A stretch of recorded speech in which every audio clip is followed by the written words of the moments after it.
Welcome to the Sleeping Barber Podcast. Welcome to the show today. We've got a great episode with V and I chatting about brand, who owns it, what is it, and how do you measure it?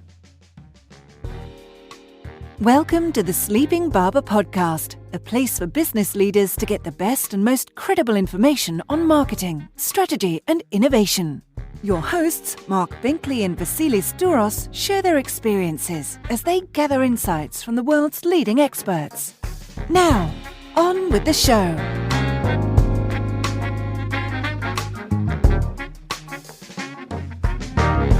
So we've got V and Mark, just the two of us today. V, we decided we're going to pick a light topic called branding and just very light. Yeah, super light. And just talk about it with the sort of framework, a loose framework around three pillars. One is, what is it? Mm-hmm. Two is, who owns it? And the three is, why is it useful? Yeah. It's going to be a good chat. Well, I think it's going to be a great chat. And I got to admit, this discussion actually, for me, at least from my perspective, was inspired by something I saw on LinkedIn, which kind of showed brand in a hierarchy and where potentially it could live and really kind of disrupts what you would normally think. And I think it's a timely project. It's a timely topic because I think when we look at branding and how it applies to a lot of organizations, I got to say, I don't think there's many that really do it right, especially from how and where it lives. So I think it's an interesting topic to get into. But I think we got to start by, what is it? What is brand? Want to kick us off, Mark? Yeah, this is going to be the right answer, obviously. Exactly. It's a funny one because there's a few people that I'll reference in the sort of their thinking and explaining what I believe a brand is. Mm-hmm. So one of the guys that I've followed for a while, Marty Neumeier, talks about a brand as being the gut feeling that other people have about your company, product, or service. Right. Which I like that because it's not a logo. That's part of his thing. It's a logo is part of the branding palette, but it's not just that. Yeah.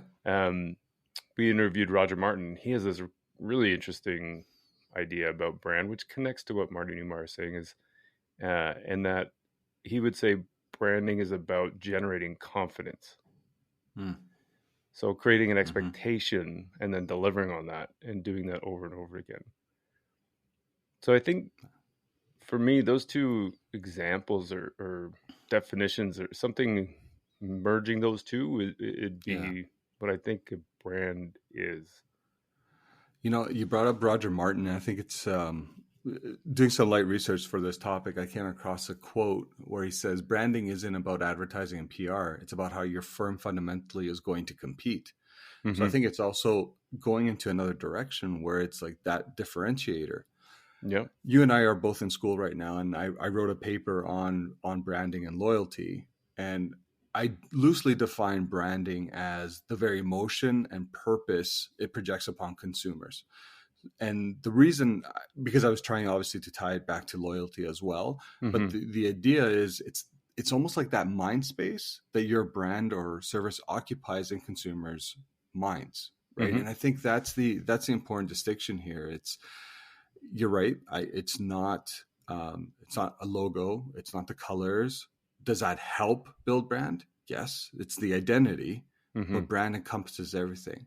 But all too often, I also think marketers or even businesses, you know what, it's not even marketers in this case, but branding is not the same as marketing. They're different things. Right. Yeah. Yeah, I could see that. What makes you, like, how would you give some examples of things that would be on the marketing side of that equation versus the brand side of the equation? Like in my opinion, like marketing, even talking to Chris Walker and Mary, when we're going through the podcast there, the marketing to me is, I think about it like the promotional activities, and not the promotional activities in the context of sales and stuff like that. Yeah, that's a part of it, but it's just getting your message out there. So it could be anything from raising awareness to a new product. That is a promotional activity. Anything that you're doing to extend to customers' loyalty would be considered a marketing activity. Branding, on the other hand, is essentially like it's the result of actions that you take to differentiate yourself or differentiate your products. So it could be the very people on the front line. That's part of your brand. It could be essentially how your product is packaged. That is part of the brand. It's how you show up in your customer service. How do you help people? That's part of your brand. So I think for me, it's the promotional activity, and then essentially how you show up in those instances. I think that's the easiest way for me to define essentially like what are the two different areas. So it's interesting because the like classic 4 Ps of marketing, which is price, product, place, promotion. The pacifier. Oh no, sorry, that was the SWOT. No, that's a SWOT analysis, which is so good. But the 4 Ps, I think, are like building blocks of that brand, and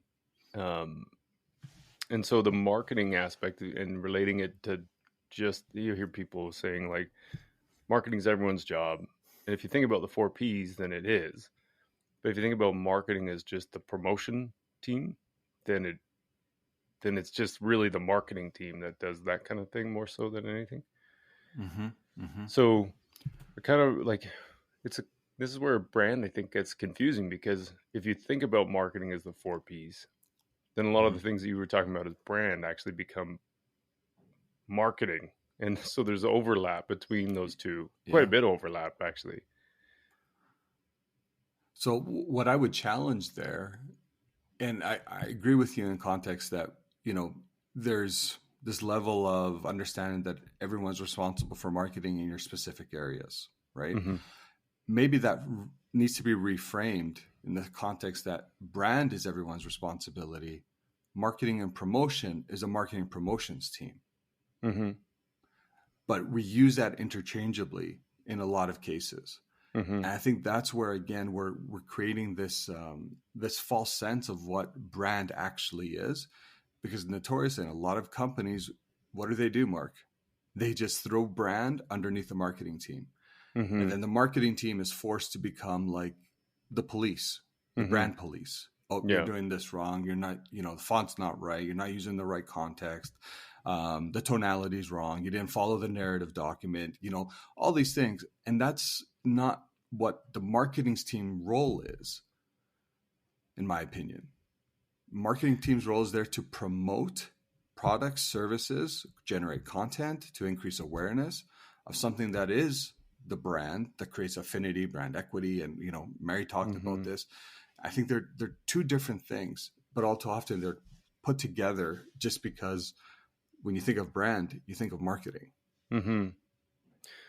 It's true. And I think this is the hard part about the space that we're in. I mean, if you were to go to an engineer and say, what's the law of gravity? Or, what are the laws of physics that apply? Like, they don't argue about that kind of stuff. And I think that's where it's interesting for us, but it's also challenging for us because we're sitting in a room of other people where there's accountants, let's say, who know that a return on assets, there's a formula for that. And we're sitting there going, well, it depends. Can you describe marketing? It depends what you mean. Can you describe branding? Well, it depends. Like, there's not a hard and fast rule. To your point, though, about the brand police, so to speak, for marketing departments, I do think, like, I really like the Ehrenberg Bass Institute and a lot of their work. And a lot of their work is carried over to the B2B Institute for LinkedIn, both of which talk a lot about distinctive assets. And so I do think those are important. And that's where brand elements come in, the brand identity comes in. So your logo, your tone of voice, the tagline, the colors, all those things you described, characters, mission statement you could jingles, add in there. So all those things I think do matter, and somebody needs to be managing that kind of stuff. So might as well be marketing, in that it truly is the sense of the marketing department is more the promotion department. Mm-hmm. You need to show up consistently and Yeah. cohesively across different mediums and channels and all that kind of stuff. So Mm-hmm. I don't have an issue with the marketing team being the brand police, so to speak, or the brand identity police, just so that it does create that consistency. But to go back to what we were saying before, like, I don't think brand is just about a distinctive brand identity. It is more than that. It is the things around it. So customer experience, the frontline employees, the way a product is delivered or packaged, or all those things you talked about, which is encompassing of more people within the organization. I think, the other side of this is when we look at marketing and we look at branding, it's probably one of the only disciplines that has so many different people chiming in on it or affecting it in some way or another, which then makes it difficult to make it tangible for a specific group of people because it transcends one discipline, it transcends one department. And again, I think this is where it becomes difficult for us as marketers, is because everyone has an opinion, because everyone's a consumer. So what may work on you may not work on me, may not work on someone else, right? And because of those nuances, what that happens, especially in organizations, you can have a really expressive CEO that sees themselves as a marketer and will make decisions based on personal experiences or that focus group of one that we keep saying, right? Yeah. And I think that's where favorite. Again it's well, my friends don't do that, so that means my daughter doesn't do that. So that's exactly. Not real. And I think that creates a very difficult environment for those that exercise in marketing or brand disciplines, and it makes it difficult to do the job because, again, you're constantly fighting upstream in areas that, when we look at tactics or strategies that come up that are, written for marketers to kind of look to adapt and adopt, that sometimes we meet that friction internally. And that's where I want to go back to that whole sense is, does brand and marketing, do they live together? And I don't know if it does, because I think, when you think about the two disciplines themselves and how they differentiate, if you were to pull brand out and actually have it, report right into the CEO as an example. So you have a chief brand officer with a team that would be responsible to transcend all areas of the business and how it creates that brand. I would argue that it would actually create that level of focus more so than it just being a marketing discipline. And instead of it being pawned off almost like, well, the marketing team will manage that. I don't think I'm not against the idea, but I don't know if it should naturally live there personally. Well, the other thought that I just had while you were saying that is, like, a marketing, for the most part, let's say they control the messaging that most customers are seeing, or they have a huge influence in that anyway. And because they're running the ads, they're building messages, they're working on product shelf messaging, they're working on TV ads, they're all these kinds of things that are intended to get a lot of reach, and they're the ones that are crafting messages and getting that approved. I often think about this in that an ad just amplifies the truth. So what I mean by that is, it doesn't really matter what the ad says. It's my own experience, or reviews, or all those kinds of things that I think, kind of going back to Roger Martin's thing about creating confidence or generating confidence. If I see an ad and I don't believe it because I had a poor experience, it's just going to amplify my truth. Yeah. So no matter what, like, the ad might say, serving customers, happily since 1956. And then I might have an experience where it was like, I had a terrible experience with this company, and that was in 2020. So I could care less about what happened since 1956. Yeah. And I don't think they actually do a good job, because my experience outweighs most of that other stuff, or if they're Google reviews. So that's what I think about. Like, the brand isn't just the messaging. Like, anybody can say anything they want. Mm-hmm. It's also the back end of that, in terms of how that product or service is brought to life. And the more cohesive and congruent those two things are, the better matched they are, the stronger the brand, which I think is part of the brand equity conversation we had with Mary. And that the more congruent and the more cohesive, the more we're willing to pay for things, and the more we're willing to be patient for things, because we believe those to be better products and services. Right. Well, let me ask you this. In your opinion, what is the goal of branding? Yeah, it's a good question. Like, I'm just kind of trying to catch myself, because I just said branding is partly to pay more for something. Like, the goal is to partly pay more for something. Mm-hmm.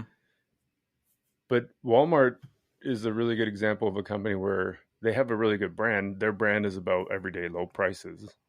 Yeah. And I don't expect to pay more when I go there. Like, I just bought Udo opposite. half off. Just saying. I know it's completely irrelevant, but I was playing Uno the last night, and they told me that they had a 50th anniversary edition that was just now 50% off at Walmart. And I went and picked it up.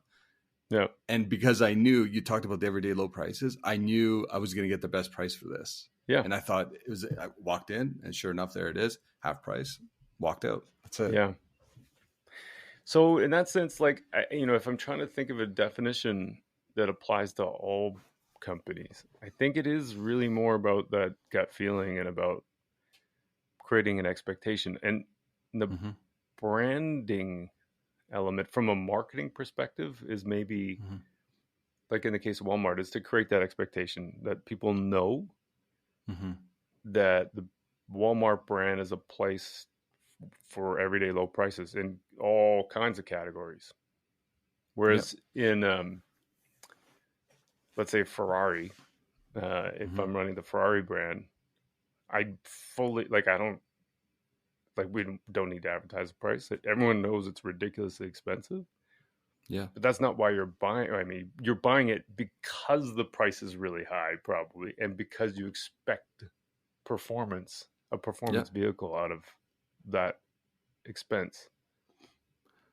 No, I agree with that definition. Like, in its simplest form, it's almost like branding is creating that image, if you will, and the goal of branding is that image. So the moment that you think of Walmart, Ferrari, Shell, or whatever, you're thinking about something that comes to mind. Yeah. It's the result of branding. Yeah. Right. Marketing and the goal of marketing, and I'd love your take on this. Is it not attracting qualified leads in its simplest form by messaging, by your campaigns, by product launch? Like, I really don't think that the role of marketing is all too different than just making sure you're driving intent or capitalizing on that intent. Well, so I think this kind of goes back to that chat we had a little bit with Chris Walker on, like, he's saying demand gen, lead gen. We could say tactical brand. We could also, like Les Bennett and Peter Field, talk about long and short. So depending on, I would put all those things in the same kind of category. But I think I think the job of marketing's role in creating the brand is to build an expectation, like, so for people who are potential customers, whether they're buying today or buying tomorrow. The buying today bit is, that lead gen bit, or tactical, or the short term kind of vision. The buying tomorrow bit is about building mental structures so that I'm going to think of that brand or that company or the product or the service when I should think of that brand, company, or service. Right. So in that sense, I think brand awareness is actually pretty dumb. Mm-hmm. So, for example, going back to the Ferrari thing, I don't think Ferrari's job is, if I'm a marketer for Ferrari, I don't think my job is to make anybody who's considering buying a car think of Ferrari. Mm-hmm. I think my job would be for people who are looking for a high performance vehicle and Mm-hmm. don't have money as an object or objection, then I want them to Not think you of and I. Ferrari. Agreed. You know what I mean? Like there's a category, and this is some of the work from the Ehrenberg Bass, but there's a category entry point, and you can, for almost, and probably multiple, for all kinds of products. So if you were to market share rank all those category entry points of what the triggers are that make somebody want to purchase a product, then you could take those lists top down and you manage the brand portfolio in the sense of, I know like all these top 5 entry points to get into a purchasing mode for the particular category of, let's say, high performance vehicles. I want to link Ferrari to those top 5. The bottom 5, so be it. They can go to other brands. But the biggest ones are the ones that I want to build those mental recall structures to. So brand awareness, but specific kind of recall so that I remember Ferrari when I'm in the mode of like whatever the top triggers are. You said something there that, and I wrote it down actually because I love the way you articulated it. You were saying, you were talking about, come on. Yeah, man, no, this is gold. This is gold. This is gold. gold. We're going to make this a promo quote. But in all fairness, like you said, brand is responsible for building mind structures. And I think that visual stimulus that those two words kind of create for me, it's like, yeah, no, I get it. Because when you're thinking about a brand and how the emotion that it potentially elicits, I think of Nike as one of those ones, Totally. I know we both have background in sports and whatnot. So Nike really resonates with me because of that performance background. Right. And it does it push me to be better? No. But if I want to get the best gear, I will probably go down Nike route. And of course, my long heritage in basketball and the way they look to bring on like their ambassadors and whatnot. So for me, that emotion that brand elicits in me is essentially trying to be better at what I do. Yeah. Right. And I think that's the mind structures that you spoke to is exactly what the brand is responsible for. The vehicle of communication, however, becomes the responsibility of marketing. Right. In my mind, there's a brand framework that's created by a brand team. The communication, though, becomes the responsibility of marketers in the context of advertising. But then, of course, how does that transcend again to your customer service department? How does that transcend into your frontline department? Anything that is guest facing, right? Totally. But the communication, the advertising strategy, the tonality and whatnot, that's brought to life, again, in my opinion, by the marketing team. The framework, though, is coming from the brand team. Yeah. So, like, let's take Nike as an example. So, there's a couple of things I'm just going to try and weave together here using Nike. So, and you said basketball. So, they've got these amazing athletes. Yeah. So, the marketing team, I think, would be the ones that manage those relationships with, say, LeBron James. Yeah. And Michael Jordan, let's say, those two.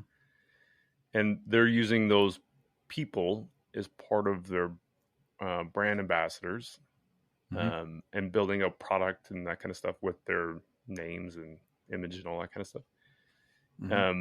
And so that becomes a business line for them. The marketing departments are using those people in ads for basketball. And so they're building these mental memory structures between Nike and basketball, using those athletes as the sort of validation or continuity or like social proofing or whatever you want to call it. And so there's a couple of things. There's I had interviewed Jenny Romanek a while back. She's from the Ehrenberg Bass Institute and wrote a great book called Distinctive Assets. Mm-hmm. And so we were talking about, for all the times that people say they're customer centric or companies say they're customer centric, that's a thing and that's great. But we often kind of overlook some of the basic fundamentals of people as customers, and that people work off of memory, and memory is in a constant state of decay. Like I forget birthdays all the time. I forget, which is awful. I mean, like even my brother's birthday, like we've been brothers for my whole life. And there's times there's been a couple of years where I forgot his birthday. He has to work on his branding then. He does have to work on his branding. but like that's for a person I love, and for brands that think that the customer loyalty is the be all and end all, and like brands are gonna, the people love these brands and will always do all these kinds of amazing things, like tattoo stuff on their bodies, and will always be loyal. Like that's not real, and I don't think it's a good way to think about brands. The job of marketing is to continuously build those memory structures, because people will forget about them.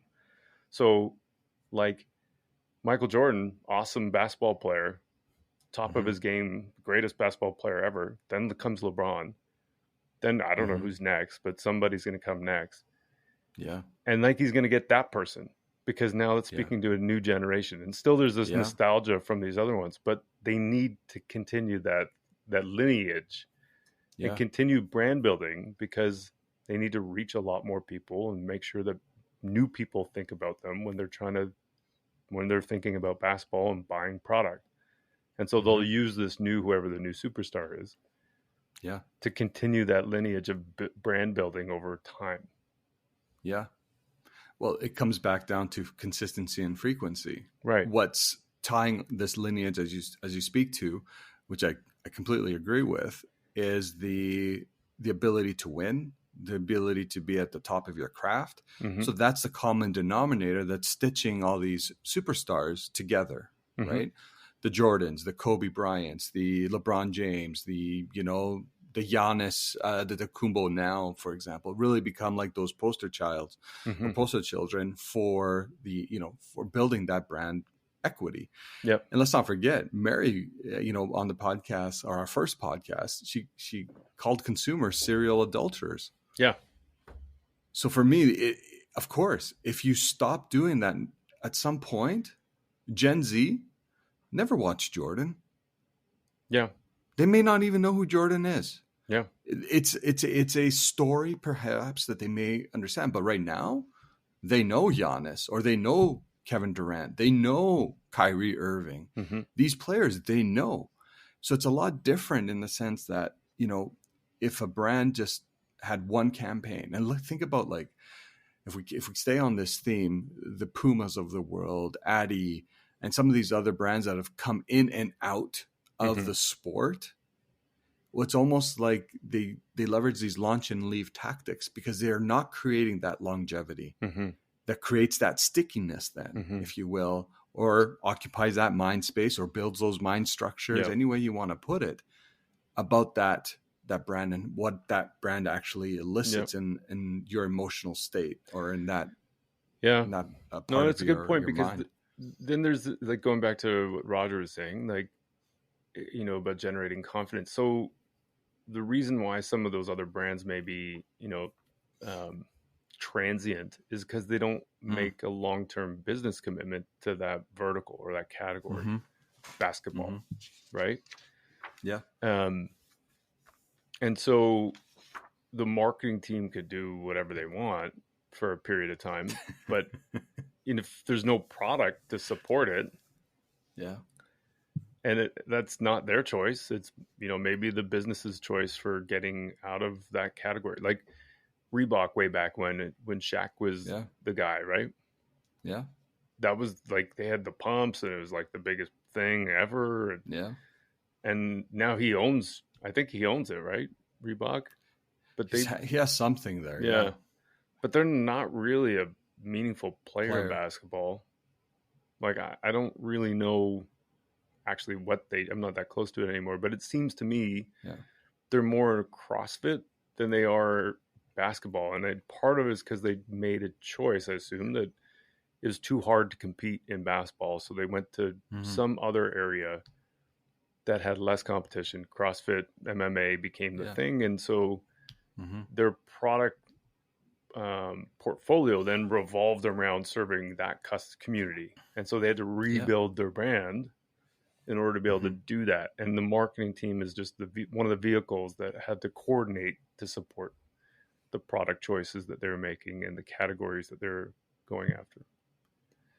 Well, again, I don't want to keep referencing Mary here, but she also did bring up, like, you know, if you recall, like the brand power or the secret sauce. And she talked about it being meaningful, different, and salient, right?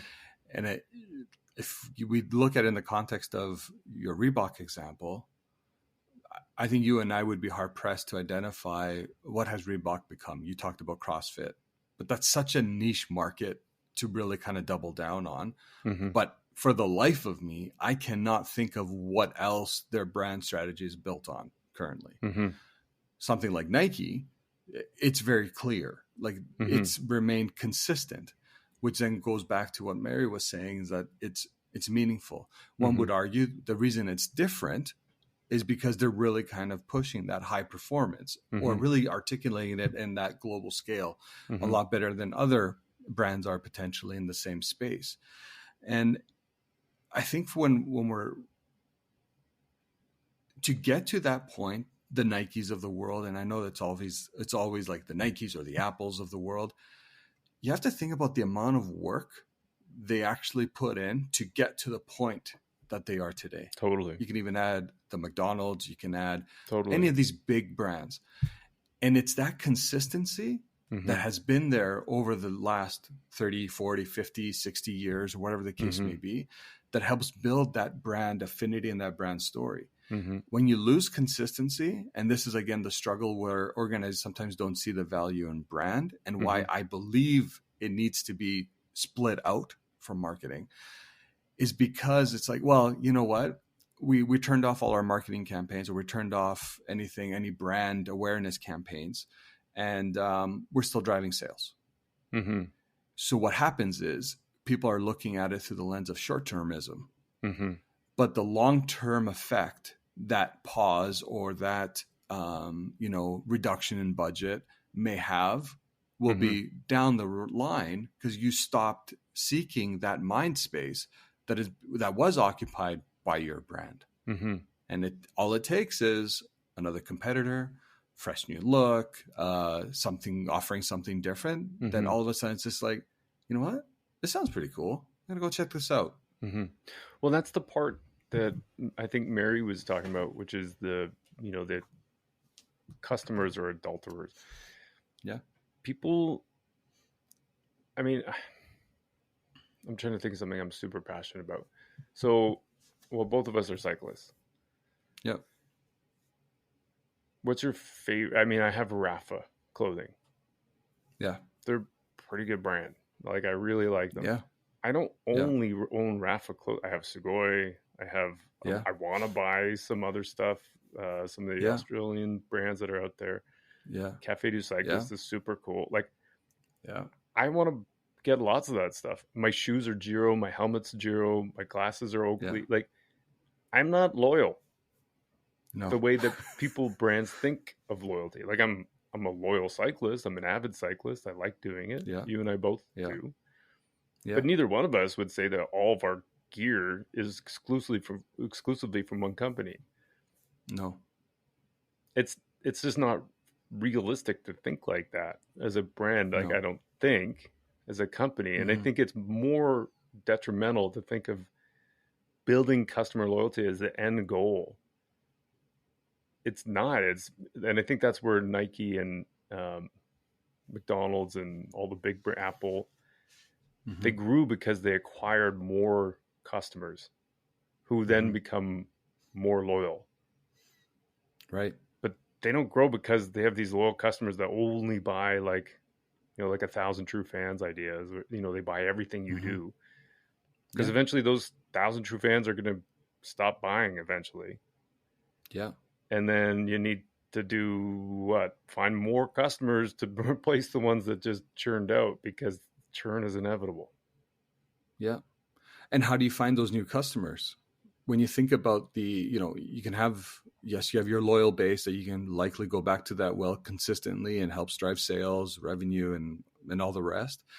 But when you're looking then to expand, now you're moving into territory that maybe you perhaps didn't own previously, or you're trying to convince others that aren't loyal to your brand to become loyal to yours, or to at least try it, or whatever the case may be. In the context of marketing, we know, you and I both know, that doing that costs a lot more than trying to build off of potentially your own audiences.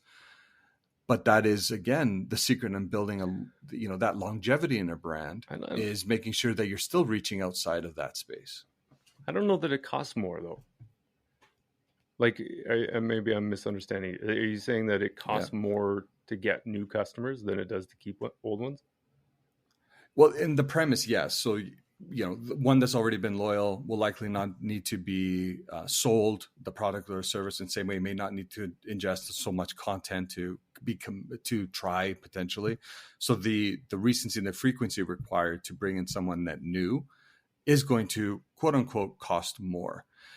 The way I'm trying to imply that it costs more is in the context that it's going to cost more in terms of your building out content strategies that are going to outreach or be used more from an outreach perspective than those that you would just speak to on that one-to-one basis. And I think I know where you're going to go with this, and I'm not going to disagree with you because I think you're right. But hear me out. Okay. I believe that when we're looking at building out content strategies, right? Mm-hmm. When the marketing team is tasked with saying, I need to bring this story to life, mm-hmm. there's two audiences you need to speak to. There's the audience that already knows you, and there's mm-hmm. an audience that doesn't know you, or potentially maybe doesn't have that same affinity. I think that the way you communicate to those segments should be different, which will increase the content demands on what message you're going to put out. I don't like the idea of treating everybody the same in the context of, I may be not in the same place of my decision journey in terms of what I'm looking for. Mm-hmm. So I need you to appeal to me in a more, I won't call it, I hate the word personalized, because that implies I know everything about you. Mm-hmm. And I think that term personalized is overused. Mm-hmm. Actually, I think you and I did a panel for CMA a while back where we talked about mm-hmm. this. I do believe, though, in the customization of messages. So how does that story transcend someone that has a high affluence towards your brand versus someone that is not? So in my mind, when I think about it costs more, it's going to cost more because of that ability to storytell in different context for that consumer in a different way. Go. I know you're ready to pounce on this. No, it's just, I mean, what's this guy's name?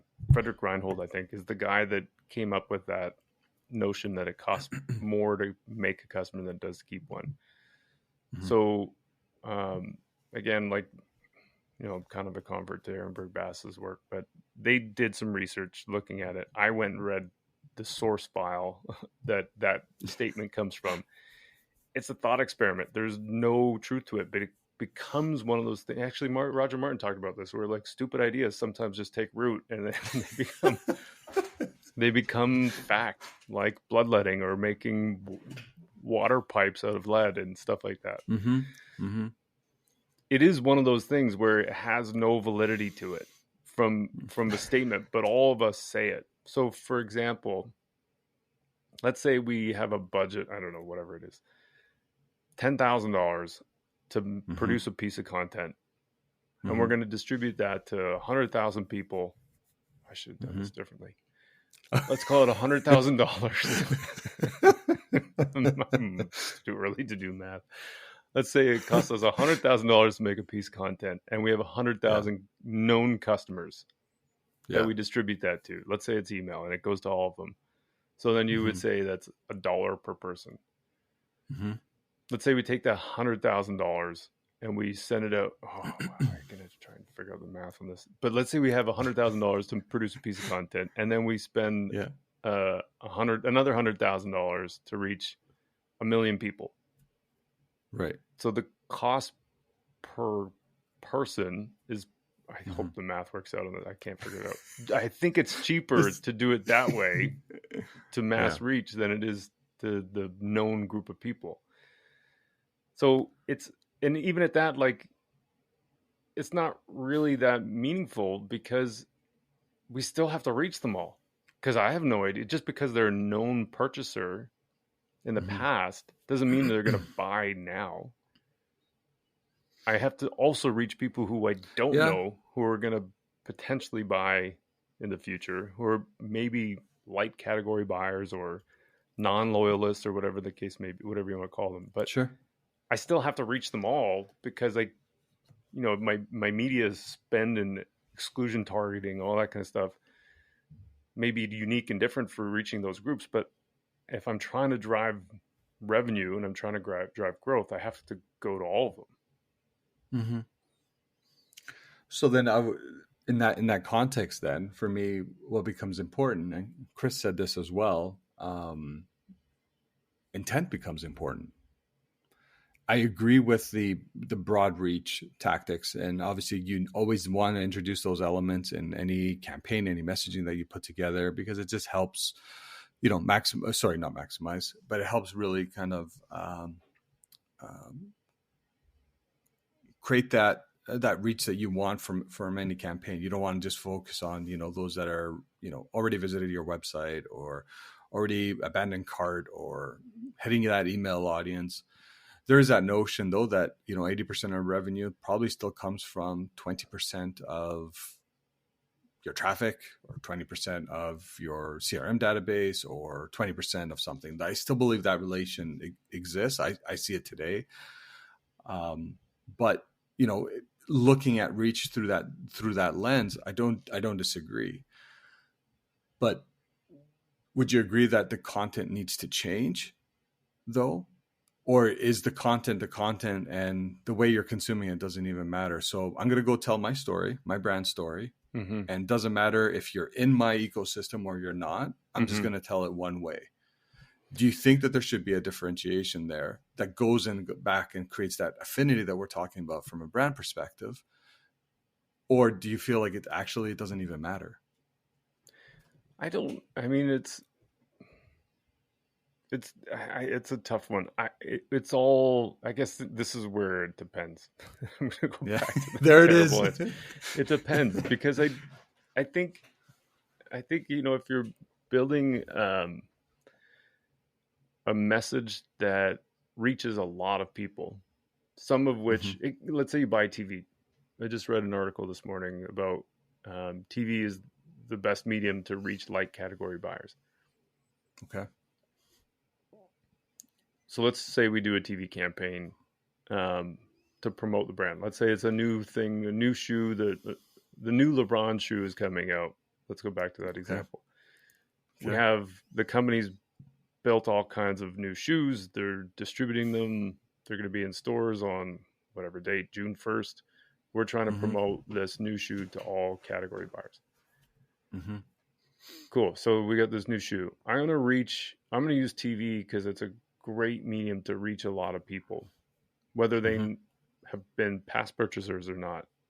I want them to all know that there's a new shoe dropping July 1st or June 1st.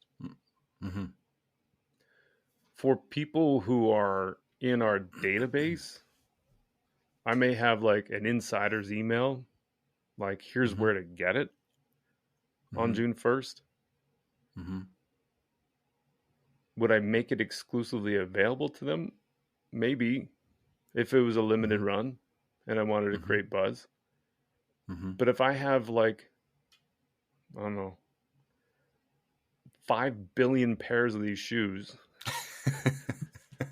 then no, I'm going to sell it to everybody that I can, because there's 5 billion of them, and there's 7 billion people on the planet. So like, I need to sell a lot of these things. And so I'm going to try and make as many people aware of them who are and reach them through content. In that, Mm-hmm.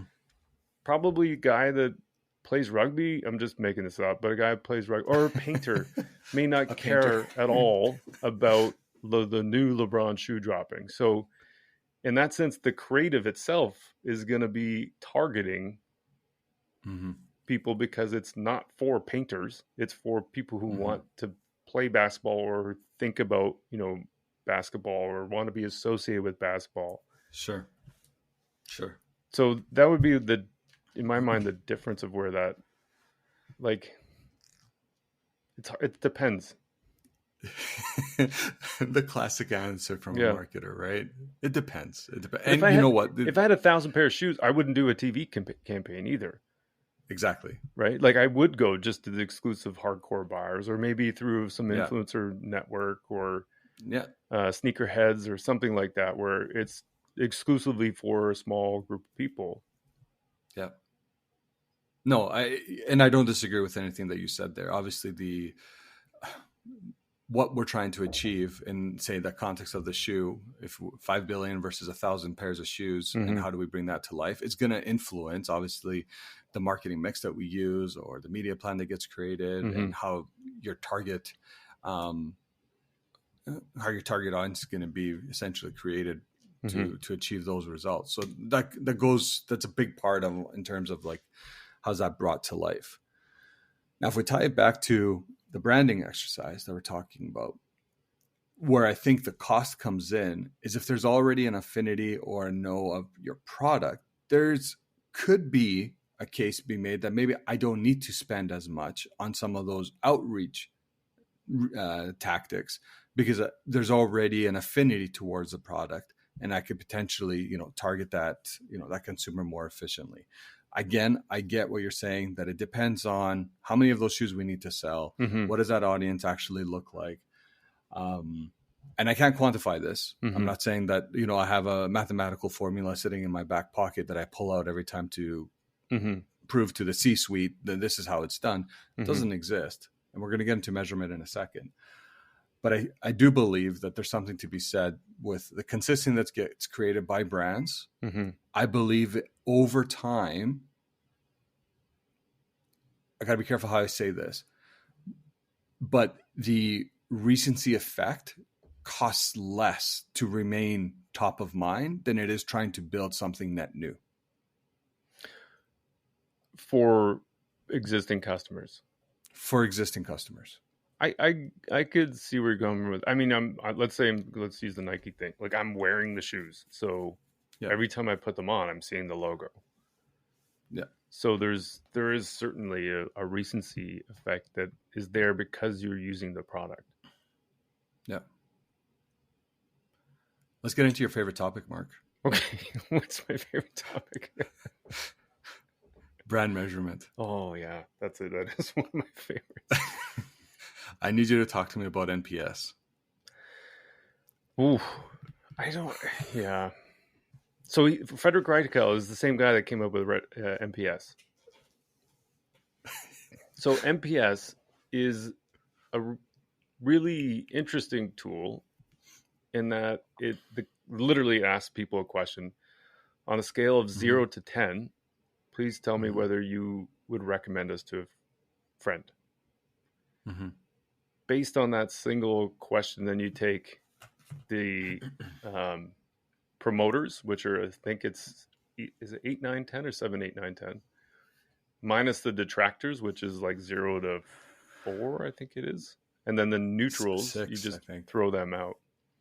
And then that creates your net promoter score. And then you can benchmark that net promoter score against other brands and companies and category and organizations within your category or other categories as well. So it's a really simple question and was promoted primarily, I think, by Bain, if I'm not mistaken. I think that was I think they bought that company. Anyway, I don't know the whole history, but they really kind of adopted it and then promoted it to all their partner organizations that they worked with. And it became this thing. because it's so simple to execute and so simple to measure, and everybody loves benchmarking. So it becomes this thing that you can benchmark best practices. Exactly. So Net Promoter Score, like if you think about it, my problem with it isn't so much that you're asking the question. My problem with it is that if you lose customers, Net Promoter Score goes up. Because the only people who are left are people who like your company. So I don't disagree. So like, and that's a known problem with Net Promoter Score. So like that in itself is a challenge for me, in that the way that Net Promoter Score is used is liberally applied to all kinds of different scenarios. I heard an organization the other day that was saying, they were asking that question, how willing are you to promote us to your friends or refer us to your friends, in the context of signing up for a product or service? Okay. But in the context of customer service and their experience with customer service, like how rate us today, how do we do? And then would you be willing on a scale of 1 to 10 or 0 to 10 to refer us? I'm like, that doesn't really make any sense. Like, why would you not just ask them how we did? Like, forget about the Net Promoter, because you're now applying something that's not even asking the right question to the scenario that you're asking it for. Yeah. So for the sake of, like, you can measure Net Promoter Score in a whole bunch of places throughout the whole organization. So you can effectively, in a sense, measure the brand over multiple touch points.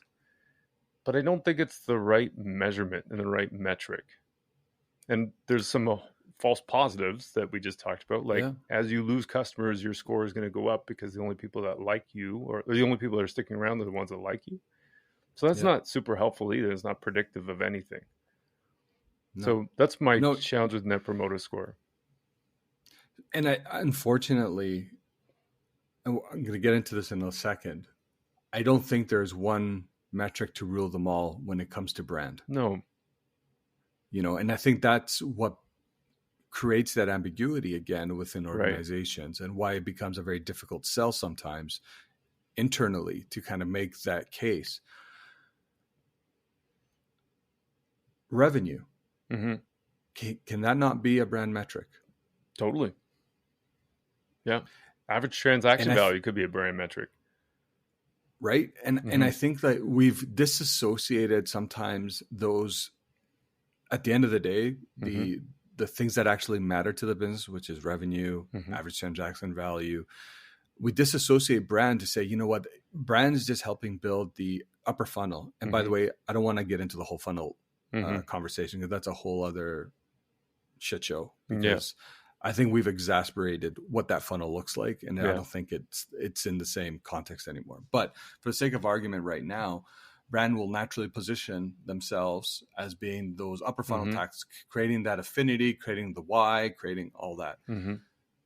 I would argue that is a tactic, 100%, but you should still be correlating revenue at the end of the day. I think so. And I was just thinking about this before when we were chatting. Like, there's this pricing thermometer that I really like as a model.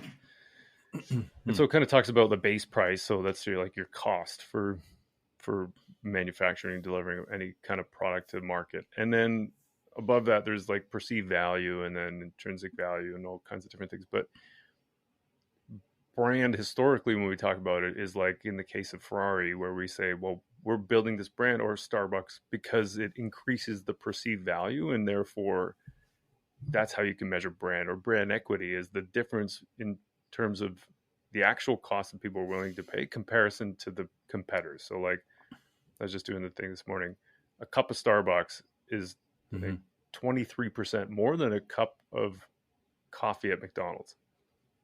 So there's a brand impact there. Yeah. But in the case of Walmart, and so that's measurable. That's a perceived difference. It's a value difference. Transaction costs are higher for Starbucks than they are for McDonald's. On the other hand, McDonald's may say, well, our goal for coffee isn't just to have a premium price for coffee, but it's to increase our basket size.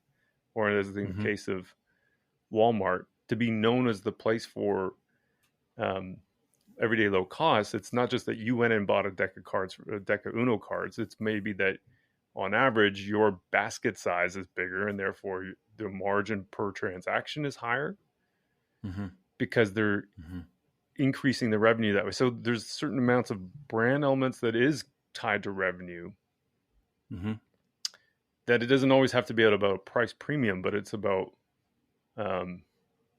total basket size, let's say, or average transaction value or profit per transaction, so on and so forth. So I think you're right. Like, it is about revenue, but it doesn't have to exclusively be about a premium. Yeah. I like the distinction you just made there. You're right. It doesn't have to be about a premium, but I think as brand marketers in various disciplines, you can start looking at revenue over time, obviously, because it's not going to be in the moment. And we know sometimes those campaigns do create that halo effect that probably transcend the 90, 180 days. I've seen it happen. Yep. So it's not something that is unique. But I wouldn't be against brand marketers getting more comfortable and using some of those on-site metrics, measurable. Actually, one that I love doing when I'm asked is look over the course of the campaign of a brand campaign that, again, is that high reach, high affinity, no real call to action outside of just, creating those emotions that you want a brand to elicit potentially. And I monitor like search. So, my opinion on branded keywords, and we're not going to get into this today, but even something like measuring the affinity or the increase of someone searching for your brand over that duration of, say, that campaign will give you an idea of the impact that it may be having. Right. Totally. And measuring that incrementality, you can then start, doing a regression model. You start understanding like, wait, if I saw an increase in my branded keywords over the course of the campaign by 15%, I can loosely start attributing revenue on that increased demand that's coming in that. But unfortunately, what you have to do is expand that look back window, though, for a campaign that doesn't have a direct call to action, which may be a sale in that moment, right? Well, yeah, and I used to work in radio and TV, selling radio and TV, and like that was our argument way back when, is to say, like, why would you leave search to chance?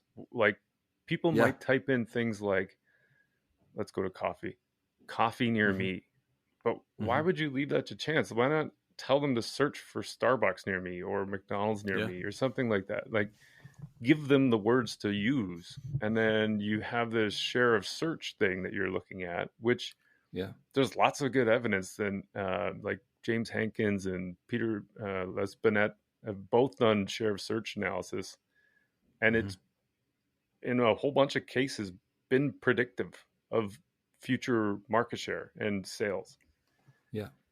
So it's really interesting. Like, Google is a huge database of human intent, and you can use 100%. It for showing and predicting future trends. And in fact, in the category for automobiles, and I can't remember the other one was, I think it was insurance. Anyway, it was about a 6-month lag. So what happened in search predicted about what was going to happen in about 6 months with market share and sales.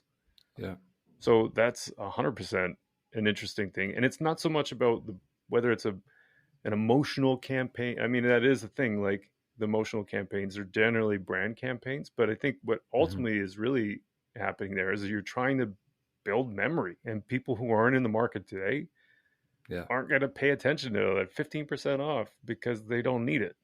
So you're trying to get some attention, and then building those memory structures so when they do need it, they think about your product, your category first. There was one other area I wanted to touch on when it comes to measurement. And I think, I know we're going to come up here on time here pretty quick, but as digital marketers, we have this love-hate relationship with last click attribution, right? Partially because attribution still isn't happening well enough to really kind of elicit that confidence in marketers and from a reporting perspective. You don't want to listen to Google and saying, hey, their display ad network is actually attributing more to revenue because, you can't, even Chris said this, but when was the last time you may have clicked on a display ad? I'm not saying that, you don't notice them or you don't see them and it may be playing with that decision journey, but I digress. I think the problem that we're still having in true measurement in terms of the efficacy of marketing is because if we keep looking at that last click perspective, you're still going to see the searches rise to the top. You're going to see your remarketing or retargeting tactics rise to the top. So marketers are going to naturally still lean into that space. What would your advice be, I guess, to our listeners when we're looking at measurement now and attribution and whatnot? How does that tie in back to showing if your campaign, your brand campaign was actually effective or not? Yeah, it's a good question. It's a zinger. I mean, yes.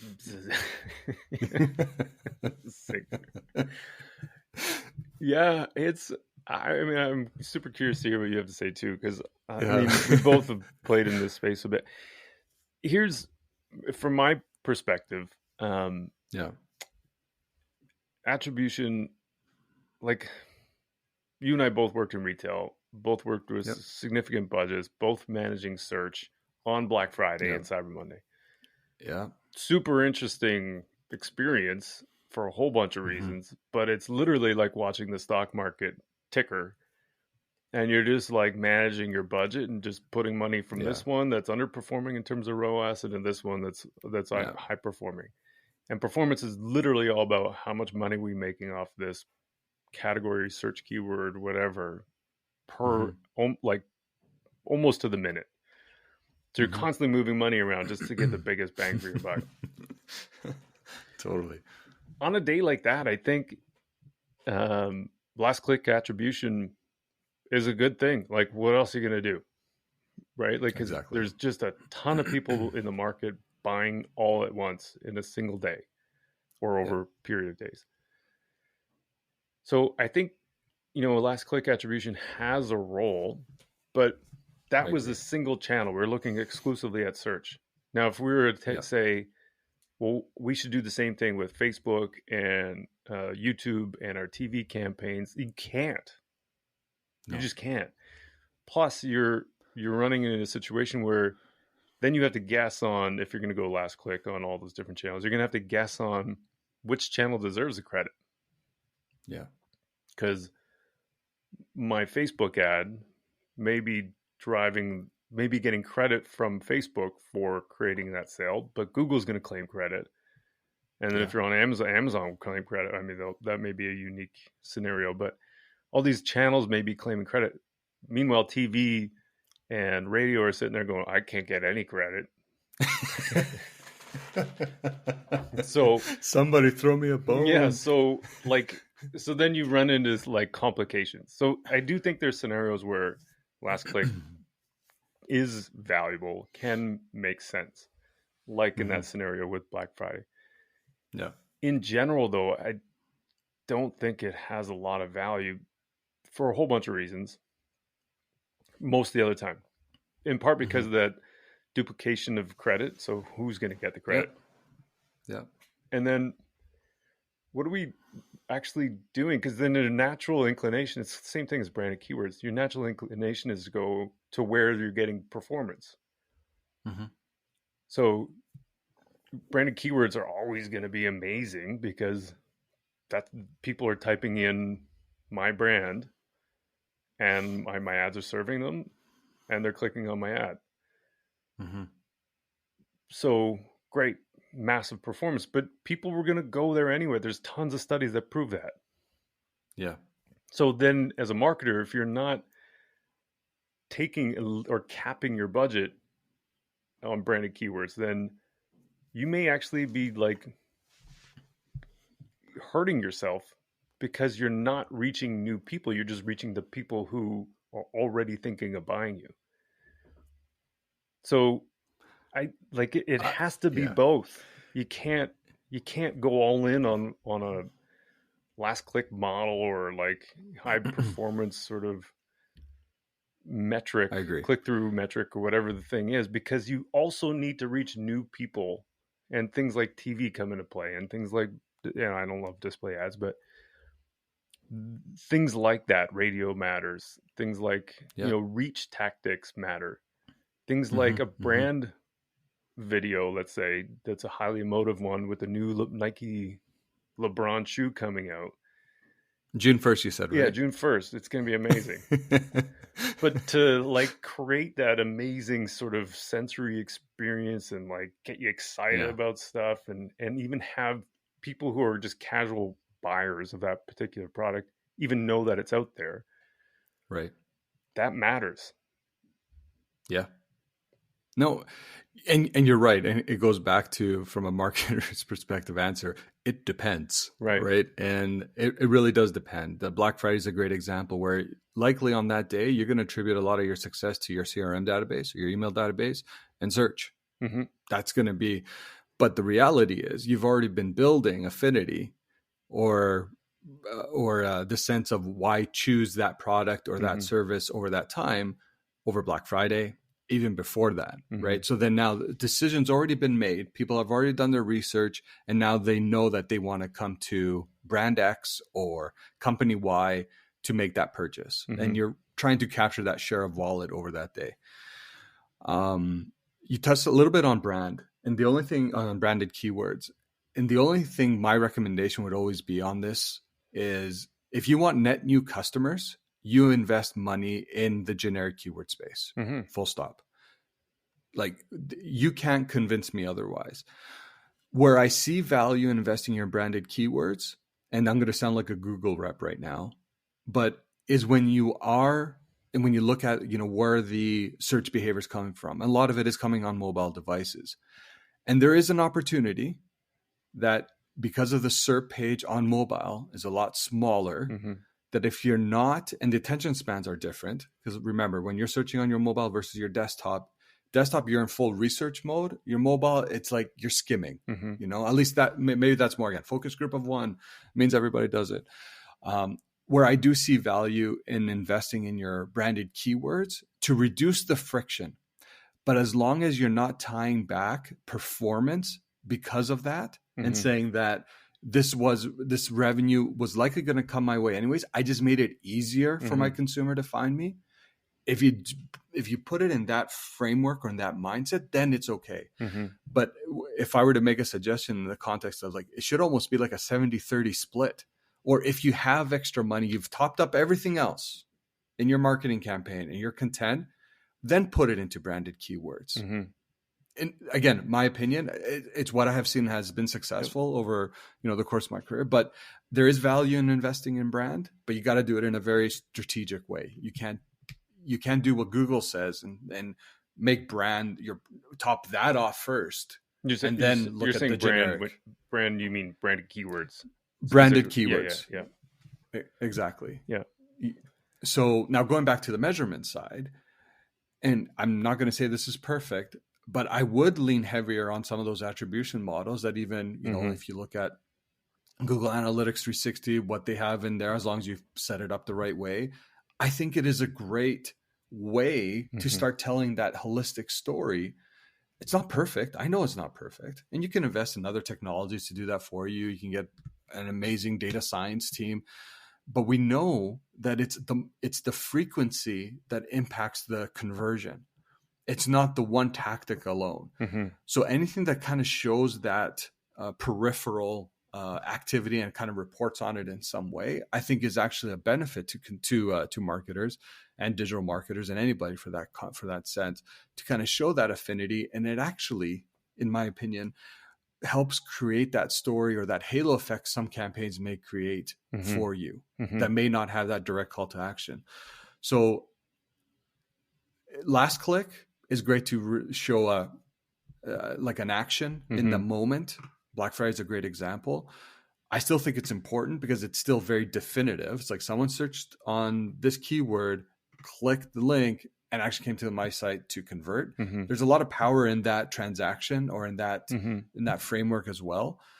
But in my opinion, like, it's okay. Any attribution model you can get your hands on, start using it, because it'll help you tell that story more holistically, especially when you're communicating up to, executives, leaders, and whatnot, and to show how it all works together to drive revenue. Yeah.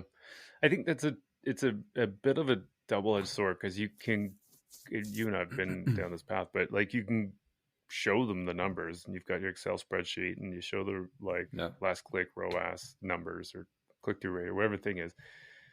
But that doesn't, you may be making your own bed that you have to lie in, right? Because then you have this other thing, which is like, well, we're trying to increase market penetration. We're not necessarily doing that through these click things, but we want to run a TV campaign to drive brand recognition and recall in this particular category entry point.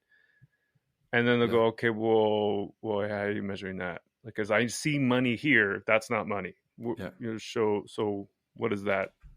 What is that? Why are we even going down this path? Like, I want more money. So then you may be setting yourself up for a challenge, which is then having to explain other things and trying to convince people that it's valuable and important. It's a tricky one. Then it goes back to how our team's structured, right? If there's one marketing team, it's easier to contain and build that story. Right. But in organizations that have decentralized marketing, all of a sudden you have each team fending for itself, but the revenue is still the same. Right. Performance marketing teams are going to be a lot closer to that revenue. Yeah. So the perception is going to be that they drive more of that. When the reality is, we know brand activity helps with that. And I think, again, measurement has to come at it from that holistic lens, in terms of, really kind of showing, hey, here's our seasonality. Yeah. Over the course of 90 days, we were able to generate, all our marketing activity was able to generate this. Yeah. It's not just search. Yeah. It's not just YouTube. It's not just, you single out the tactics. And again, structure, hierarchies, the way these teams are put together can either be the Achilles heel of an organization. Yeah, that's fair. Or it could actually add, the jet fuel that you need to really create some amazing programs.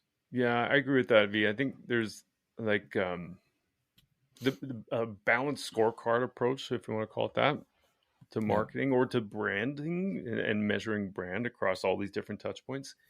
It can include net promoter score. It can include things like last click attribution, but it should also include things like your category entry points and your mental market share of this particular category entry point.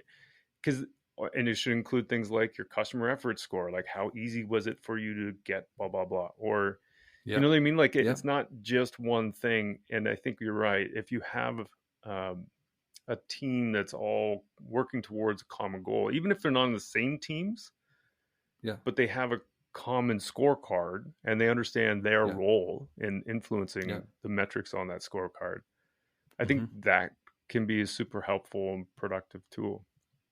Yeah. Media mix modeling is another great, if you have the capacity or you have the spend to do so, when you get some of those firms to do that mixed media modeling test, I think it's also a great way to kind of attribute success to different marketing activities. But to tie it all together, everything, what did we learn today, Mark?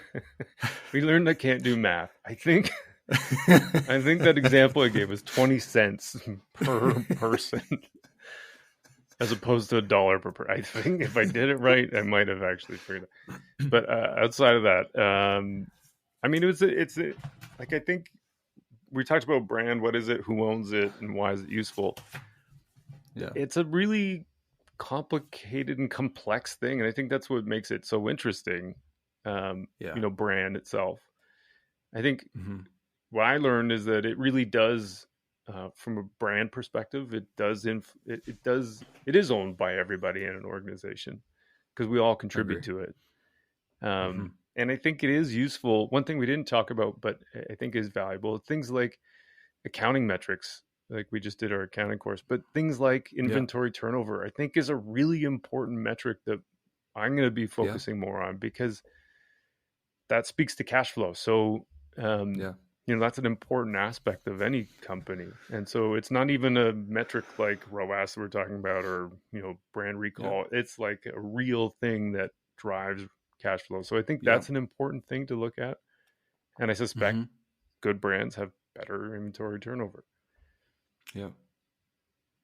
I agree. I think making some of those real metrics, the real metrics that drive business, making them part of marketing or having them understand the influence in that, I think becomes important. So there is an idea of how do you make sure that the marketing teams understand what the dire business needs are, and holding them accountable to it, I think is important. Instead of just kind of venturing sometimes in these spaces of ambiguity, that then what does that do? It actually elicits or opens the door for people to criticize and use their focus groups of one to challenge anything that you may bring out, right? But if you're tying it back to real metrics, real numbers, I think it becomes all of a sudden that position at that table, the marketing discipline carries more weight behind it. And as marketers, we should not shy away from those tables and those forums, because I think that brings out the best in marketers holistically. For me, my biggest takeaway here is when we're looking at brand and identifying brand, I think you use the term mind structures. I talked about the emotions that say that product or service may elicit once someone hears about it, so that mind space that it occupies. I think for me, the most important part is brand influences marketing and their ability to drive leads, sales, promotional activities, and whatnot. Brand becomes like that common thread, the common denominator, that everything. And I do believe this fundamentally, that it needs to live outside of marketing in the context. It could still report to a CMO. Don't get me wrong, right? But a brand team needs to be a brand team that can kind of operate. I got to be careful how I use the word isolation. I don't mean siloed, but what I mean is like giving them the capacity to think about the brand across all the different elements that the company may have, all the touch points. And I think that becomes important because that influences then things like the marketing message. It influences things like the vehicles or the audience tactics that you look to create. So for me, brand is everybody's responsibility. But at the same time, it needs to make sure that it has its own team around it, operating, again, not being siloed, but in isolation, to allow them, give them that space to think about all the different touch points. And then when we're just talking about measurement, it's like, first of all, stay curious for all things measurement. Don't be defined by one tactic, by one strategy alone, because then as a marketer, you're basically predisposing yourself to a certain way of thinking and a certain way you being measured.